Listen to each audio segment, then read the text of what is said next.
আসসালামু আলাইকুম everyone, welcome to my channel and welcome to my page আমিস family. আজকের গল্পটি এমন একটি মানুষকে নিয়ে বলবো যিনি জীবনকে নতুনভাবে বুঝতে শিখেছেন, যিনি শিখেছিলেন যে সত্যিকারের শক্তি কোথায়। আজকে আমি যাকে নিয়ে কথা বলবো তার নাম অর্পিতা। অর্পিতার জীবন ছিল একেবারেই সাধারণ। এক ছোট্ট শহরে জন্মেছিল সে। সব কিছুই ছিল খুব সীমিত, কিন্তু তার স্বপ্ন ছিল বিশাল। অর্পিতা ছোটবেলা থেকে জানতো যদি জীবনে কিছু করতে চান তাকে অন্যদের থেকে আলাদা হতে হবে, তবে সে নিজের পড়াশোনায় খুব মনোযোগী ছিল।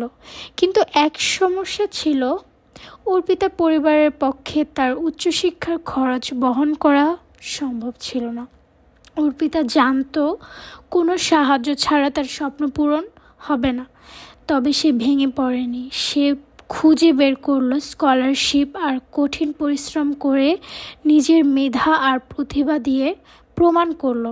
অবশেষে তার কঠোর পরিশ্রম এবং পাওয়া শুরু হলো।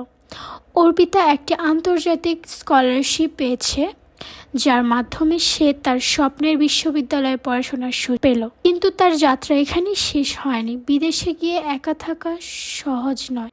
বিদেশে গিয়ে একা থাকার সময় অর্পিতার অনেক কষ্ট হয়েছিল। তাকে একের পর এক বাধা মোকাবেলা করতে হচ্ছিল, অপরিচিত পরিবেশের ভাষা, খাদ্য। কিন্তু অর্পিতা কখনোই হাল ছাড়েনি। সে জানতো জীবনে অনেক স্বপ্ন পূরণ করতে হলে ছোট ছোট সংগ্রামগুলো অতিক্রম করতে হবে। শ্রদ্ধা, আত্মবিশ্বাসের মাধ্যমে অর্পিতা তার কাজে সফল হতে শুরু করলো।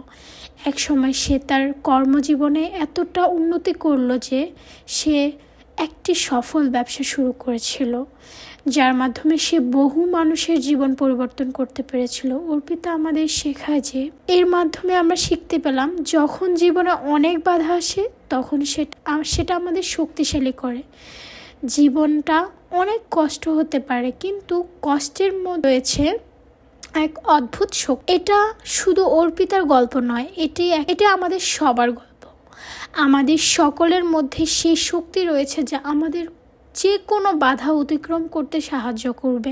শুধু মনে রাখতে হবে, আপনি যতটুকু চেষ্টা করবেন ততটাই আপনি আপনার লক্ষ্যে পৌঁছাতে পারবেন।